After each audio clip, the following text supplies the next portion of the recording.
So listen to this. Over a certain period of time in your career, your team's rim attempts when you're on the floor are 45% of your shots. That's not from you diming someone in the rim. That's from your movement. When you're off the floor, it's still pretty high, but it's down to 27%. That's pretty good. So your influence is 18 percentage points on rim attempts, and that's not from you. That's just people's respect for your gravity, the game plan of do we switch, do we bump, do we show, like you staying at home, like you talked about, screening, they don't leave your body.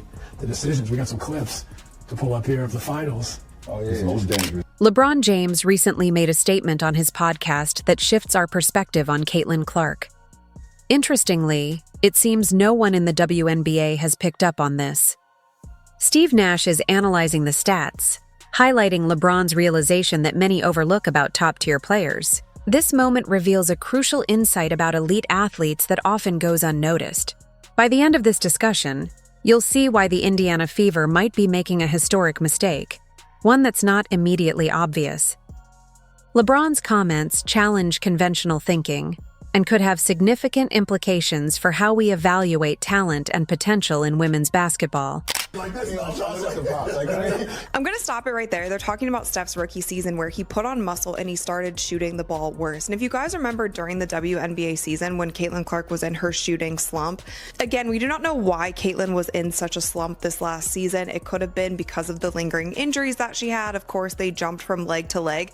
But you have two of the best basketball players of all time sitting on this podcast right here and talking about gaining muscle mass to your body, how that can affect your.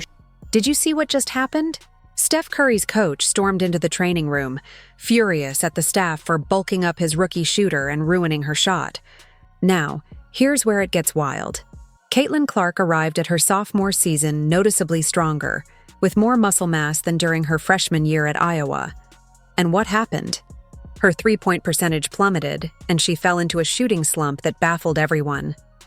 Analysts and fans couldn't figure it out. But LeBron and Steph's coach explained the core issue. Adding muscle can mess with elite shooters' mechanics. Their shots are so precise that even small changes can throw everything off. The Fever might be missing this crucial detail, ignoring the importance of preserving her shooting form. And now, this was before the new age of the NBA when everybody is just shooting so many threes. And now it's like, it's not uncommon for like 3-4 guys on your roster to shoot hundreds of threes. Shot quality is still, they're still out on where the league is. Weidemar was the first one who told me, like, yo, you should shoot 15 threes a game. I was like, what? Like, you know how hard it is to get 12 good looks in? Like, but he's one of those, like, why not? The math says, 15 threes for you is great. Like, oh, yeah, so you start thinking about it. But, yeah, the game's training is more crazy. What was it? Was it that conversation? Hold up. Did you hear what the Warriors GM told Steph? They asked him to take 15 three-pointers per game, and even Steph seemed surprised. Like that sounded crazy. But here's the kicker. They weren't just throwing out a random number. The Warriors thoroughly studied their offense, analyzing shot quality and understanding Steph's unique gravity on the floor. His deep shots forced defenses to collapse, creating open opportunities for teammates. Those bad shots he takes actually open up better looks for everyone else. Now, think about the WNBA and Caitlin Clark. Many people say she's too ball-dominant or that the Fever play better when she's not forcing things. That's the same mindset that might have kept Steph to just a few threes a game instead of pushing the limits. The Warriors didn't play it safe. They embraced Steph's style, fundamentally changing their entire offense to maximize his impact. And the result? In the very next season, Steph launched 2,000 more threes. Not 20 or 50, but 2,000. That's a complete organizational shift. Trusting their superstar to take over and perform without restrictions or efficiency police. Proving that sometimes you need to let talent lead the way. What was the impetus behind taking up 200? The way that we created shots was a big part of it. The offense that he instilled, where it was less, traditional pick and roll, less pick on game, more movement, post to pass, all that stuff. Where you're creating, the concept of all 15 threes, cool, but they're not all created equal in terms of game pressure, the rhythm and flow of how is it one pass shot, is it the ball's changed side 3 times, and you're coming off and you move, touched it, got back, relocated. That's a different shot percentage-wise than the exact same shot from the exact same. Steph just highlighted a crucial point that many overlook. Shot quality isn't just about being open or close to the basket. It's about rhythm and the flow of the offense. A three-pointer off one pass, after Steph relocates, is a completely different shot than the same shot after the ball swings around multiple times. Same distance, same shooter, but the percentage drops significantly because the timing and rhythm matter. The Fever's offense has struggled because Caitlin Clark creates chaos. She stretches defenses with her range and playmaking. But if the system isn't designed to capitalize on that chaos, her impact is wasted. Golden State built their entire offense around Steph's movement, whether he has the ball or not. They understood that screens, relocations, cuts, all of this creates the rhythm that leads to those high-percentage threes. With Caitlin, there's too much standing around and isolation. She makes great passes, then just watches. That's not her fault. It's a systemic issue. To maximize her talent, the Fever need a system of constant motion. So when she passes, everyone else is ready for the next move, making her unique range and passing truly destructive. Shoot 15, and Steph Curry talks about he went from one season shooting a certain amount of threes to the next season he shot over 200 more threes in that next season. And this is where Steph Curry starts to make leaps in his career. He's shooting more threes, but he's also becoming a greater player. The Warriors are starting to win. Like, all of these things contribute to a winning system of basketball because they are setting up the style of basketball for a player like Steph Curry, for a player who is changing the game with the way that he plays, the generational shooter and talent that is Steph Curry. And I think there's also been this really weird efficiency. Did you catch what Steve Nash just explained? When Steph is on the court, the Warriors get 45% of their shots at the rim. When he's off, that drops dramatically to 27%. That's an 18% difference. And Steph isn't the one taking those rim shots. He's creating them for his teammates. His gravity is so powerful that defenses collapse, rotate, and scramble, leaving open layups for others. Now, relating this to Caitlin Clark and the Fever, it's telling that their offense flows more smoothly when she's not on the floor. They move the ball better without her, which suggests the coaching staff hasn't fully figured out how to utilize her unique talents. A truly great system would rely on the opposite. When a star player sits, the offense should weaken, spacing should break down, and scoring opportunities should diminish. We saw this with Aaliyah Boston. When Caitlin was on the floor, Aaliyah got easier looks because defenses had to respect her range. But when Caitlin sits, defenses double Aaliyah and the offense stalls. That's the power of gravity. Elite players elevate everyone around them just by their presence on the court. As a competitor and as a dear friend now, having guys not truly understand what that means when you're competing against a guy like that, it grinds you in the head. Because it's a natural reaction. It's a natural reaction. The most dangerous guy gives the ball up. The first thing you do is, I did a great job. He is most dangerous when he gives the ball up. I'm going to stop it right there because this clip right here reminded me of so many media personalities and fans and whatnot just saying that the Indiana Fever are better when Caitlin Clark is not playing. And then you look back to when she's on the floor, what is actually happening when she's on the floor. Obviously, she's a ball dominant player, just like This moment was the turning point that inspired me to create this entire video. LeBron once said that the most dangerous player is the one who gives up the ball. The first instinct is to relax, but in reality, that's when the player is most threatening because they're about to unleash chaos. Think about it. When Steph passes the ball, defenders often feel a sense of relief, thinking they've done their job by forcing the pass. They believe, okay, I've contained him. But that's precisely when the Warriors' offense shifts into overdrive. Steph starts moving without the ball, setting screens, relocating to open spots, and cutting back door. Defenders are then faced with a dilemma. Do they stick with Steph and leave their man open, or help on the drive and risk giving Steph an open three? There's no correct answer, and that's what makes it so brilliant. The Warriors have crafted an offense where a pass from Steph creates more chaos than him dribbling. Contrast this with Caitlin's plays. Too often, she makes an incredible pass and then just stands still. Or worse, commentators praise her for giving up the ball, as if it's the goal. That's the opposite of what LeBron describes. When Caitlin passes, it should trigger chaos, screens flying, players moving, defenders panicking, because now the league's best passer is running around without the ball, ready to strike. However, the Fever's offense doesn't do this. Caitlin passes and then becomes a spectator. This isn't a player issue, it's a coaching or system problem. To truly maximize a talent like Caitlin, the system needs to be designed to keep her involved and create confusion for the defense, rather than hoping she'll figure it out on her own. I think one of the most impressive things that a lot of people don't talk about when it comes to you is that the weight and the strength that you've put on and still being able to shoot the ball in that capacity. There's a lot of guys that we've seen come in at a certain weight or a certain body frame, and they're told to put on weight or they're told to put on strength, and it can affect their shot. And it's actually, there's no way it could have made it better, but it seems like nothing ever changed. How was that? Like, did that worry you in the beginning? Like, oh shit, y'all tell me I gotta get stronger. Funny story. So like my rookie year, training camp, so I came in as. Behind the scenes, there's a lot that often goes unspoken. When Steph Curry entered the NBA, he was just 180 pounds, skinny and not particularly strong. The Warriors training staff immediately put him on a bulking program, which is standard for rookies. Get them stronger, more durable, ready for the physical demands of the league. But this decision had unintended consequences.